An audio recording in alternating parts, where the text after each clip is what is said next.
Hello दोस्तों, नमस्कार। आज है 5 दिसंबर। तो आज के एक नए करंट अफेयर में आप सभी का स्वागत है। तो क्लास शुरू करने से पहले हम पहले आप लोगों को थोड़ी जानकारी देते हैं अपने क्लास से संबंधित। तो जैसे आप लोगों को मालूम है कि यह क्लास 10 से 20 मिनट के बीच की क्लास होती है और इस 10 से 20 मिनट के क्लास में हम आपको देश दुनिया के तमाम खबरों को इसमें शामिल करते हैं, साथ ही साथ यूपी स्पेशल के भी सवालों को। उसके बाद आज के दिन विशेष में जो आज के दिन इतिहास में हुए रहते हैं उनको भी यहाँ शामिल करते हैं, तथा आज के दिन जिसका जन्म हुआ रहता है उसको भी यहाँ शामिल करते हैं। साथ ही साथ हम स्टैटिक जीके के भी कुछ सवालों को डेली लेकर आते हैं, जो हमारे एग्ज़ाम में वन लाइनर के रूप में या मिलान के रूप में या फैक्ट के रूप में पूछ लिए जाते हैं। और फिर लास्ट में हम लोग क्वेश्चन ऑफ द डे में एक सवाल भी पूछते हैं जिसका आंसर आप लोगों को देना होता है। तो ये हमारी क्लास की कुछ विशेषताएं थी जिनको हमने आपको बताया। तो आप हमारे इस चैनल को सब्सक्राइब कर लीजिए तथा इसका बेल आइकन भी दबाइए ताकि इसकी नोटिफिकेशन आपको मिलती रहे, और अपने दोस्तों में से शेयर ज़रूर करें। तो चलिए देर न करते हुए शुरुआत करते हैं आज के पहले सवाल से।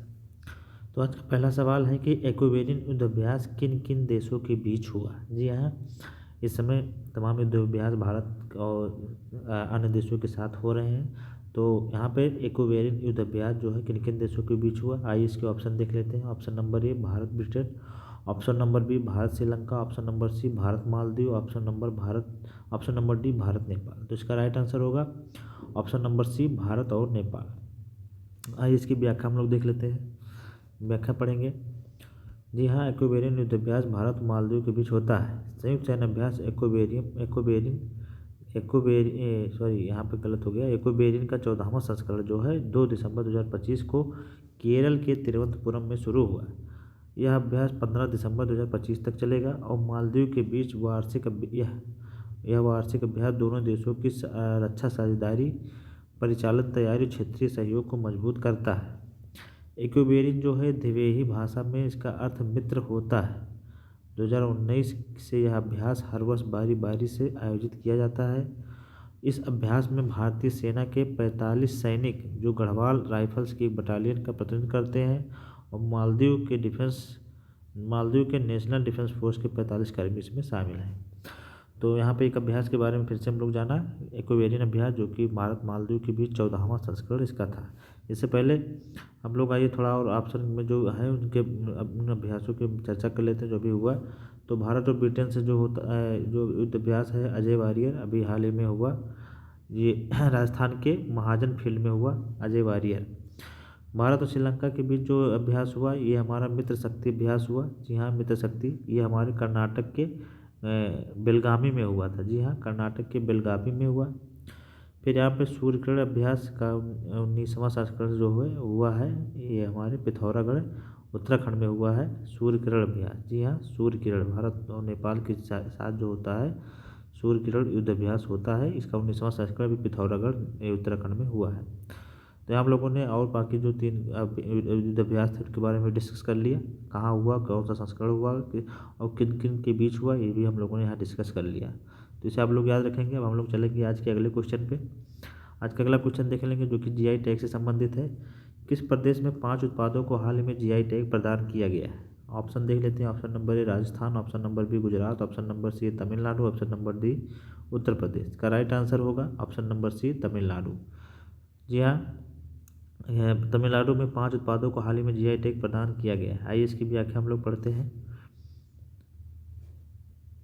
तमिलनाडु के समृद्ध पारंपरिक कला, कृषि विविधता और शिल्प कौशल को एक नई पहचान मिली है। राज्य के 5 नए उत्पादों को भौगोलिक संकेतक प्रदान किया गया है, जिसमें पहला है बोरायूर कॉटन साड़ी जो कि हल्के वजन की कपास साड़ी और पुरातन बिनाई शैली की है।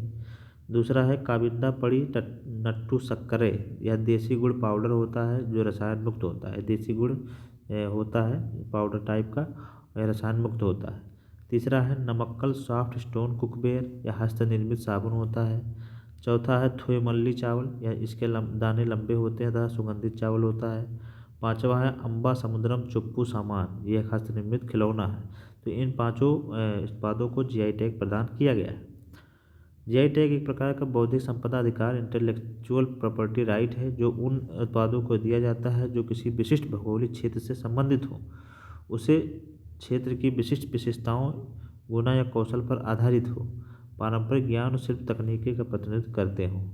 तो जीआई टैग के उद्देश्य के बारे में जान लिया। अब हम लोग जीआई टैग के बारे में थोड़ा जानेंगे। जीआई टैग एक्ट जो है 1999 में आया। पहला जीआई टैग 2003-04 में दार्जिलिंग चाय को दिया गया था, और सबसे ज़्यादा जीआई टैग जो है हमारे उत्तर प्रदेश के पास है, लगभग 77 जीआई टैग है। तो यहाँ पर हम लोगों ने दूसरा क्वेश्चन भी पढ़ लिया, जीआई टैग से संबंधित था। अब हम चलेंगे आज के अगले क्वेश्चन पे। आज का तीसरा क्वेश्चन है कि प्रसिद्ध कंपनी एप्पल ने किसे अपना एआई आर्टिफिशियल इंटेलिजेंस का वाइस प्रेसिडेंट बनाया है। इसके ऑप्शन देख लेते हैं। Option number A Kaush Patel, option number B Sundar Pichai, option number C Kumar Shantanu, option number D Amar Subramanyam. तो इसका राइट आंसर होगा option number D Amar Subramanyam. चलिए इसकी व्याख्या हम लोग देखते हैं अगले स्लाइड पे। एप्पल ने अमर सुब्रमण्यम को अपना आर्टिफिशियल इंटेलिजेंस उपाध्यक्ष नियुक्त किया है। यह नियुक्ति हाल के वर्षों में कंपनी के सबसे महत्वपूर्ण नेतृत्व परिवर्तनों में एक मानी जा रही है।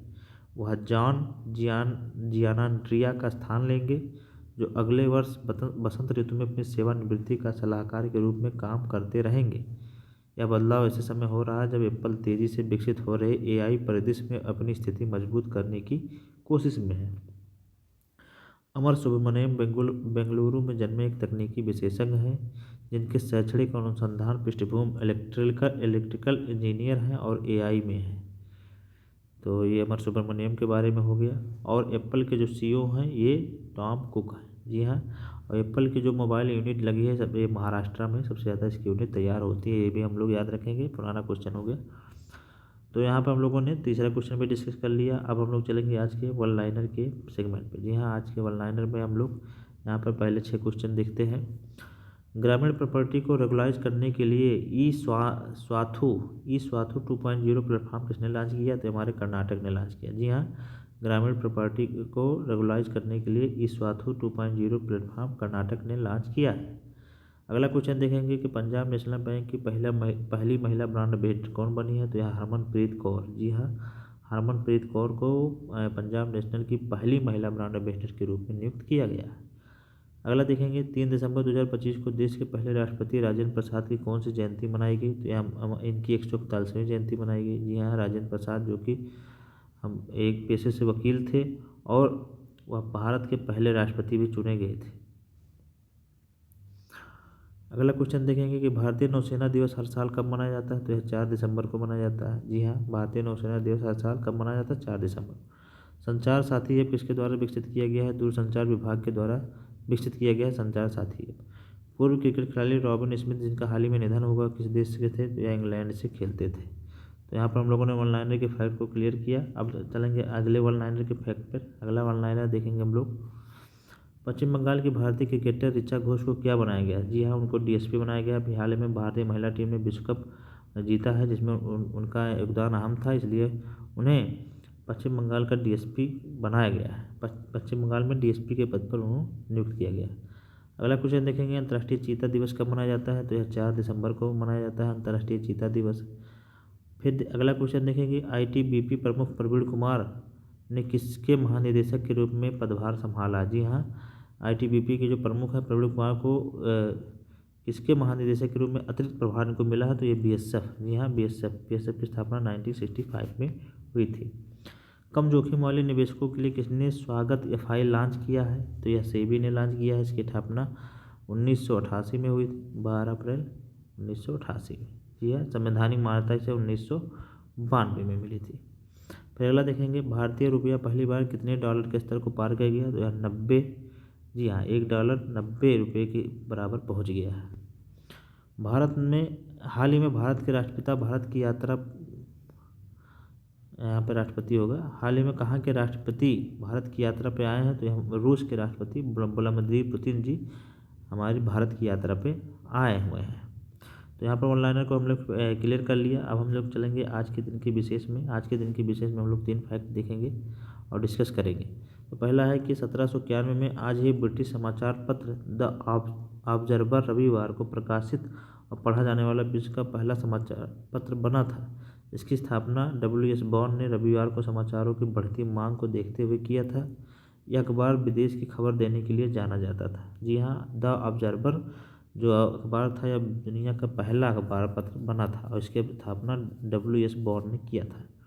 फिर अगला देखेंगे कि 4 दिसंबर को ही नौसेना दिवस ऑपरेशन ट्राइडेंट 1971 की याद में मनाया जाता है। जी हाँ, जो नौसेना दिवस है 4 दिसंबर को ये ऑपरेशन ट्राइडेंट जो है 1971 की याद में मनाया जाता है। जब भारतीय मिसाइल नौकाओं ने प्रमुख पाकिस्तान नौसैनिक संपत्तियों को नष्ट कर दिया था, जो युद्ध में महत्वपूर्ण मोड़ था। और भारतीय नौसेना का आदर्श वाक्य जो है सम नो वरुणाह। जी हाँ, सम नो वरुणाह ये नौसेना का आदर्श वाक्य है।